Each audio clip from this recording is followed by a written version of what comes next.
nous rejoignons tout de suite le président du RN en visite historique à Jérusalem, en Israël, Jordan Bardella, qui vient donc de ponctuer 48 heures de visite. Dans un instant, Jordan Bardella, je vous demanderai évidemment votre avis sur les réquisitions à l'endroit de l'ancien président. Mais d'abord, revenons sur cette visite historique.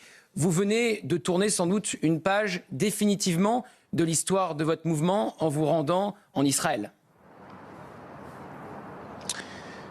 Bonsoir Monsieur Lebray, merci pour votre invitation. En tout cas, ce déplacement est un acte de solidarité à l'égard d'une nation avec qui il y a des liens d'amitié historiques, qui lutte ici contre le terrorisme, contre le fondamentalisme islamiste.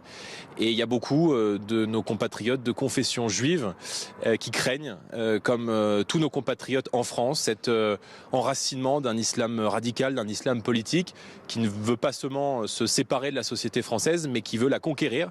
Et ces Français de confession juive sont de plus en plus nombreux à porter leur voix et leur confiance sur les épaules des dirigeants du Rassemblement national, dont je me félicite et je m'honore d'ailleurs. Et c'est vrai que cette extrême gauche aujourd'hui, quand elle refuse de considérer le Hamas comme un mouvement terroriste, qu'elle le considère de ses propres mots comme un mouvement de résistance, quand elle, à la façon des années 30, caricature sur des affiches un animateur de télé français, Cyril Hanouna, dans des caricatures juives inacceptables, eh bien c'est vrai.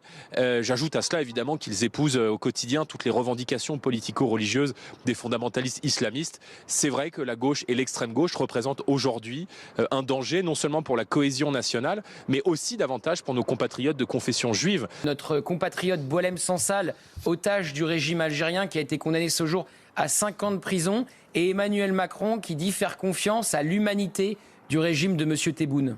Quelle est votre réaction ?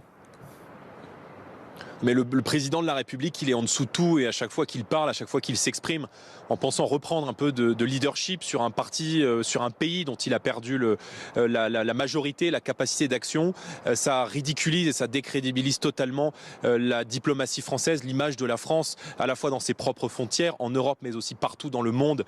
L'Algérie se comporte comme une tyrannie, elle détient dans ses geôles, dans des condamnations, dans des procédures de justice totalement arbitraires, un écrivain franco-algérien.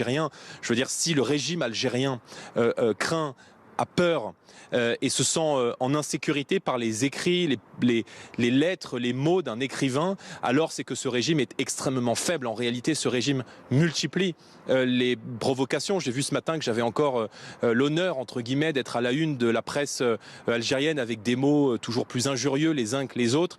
On voit bien là que l'Algérie ne respecte que le rapport de force, et tant que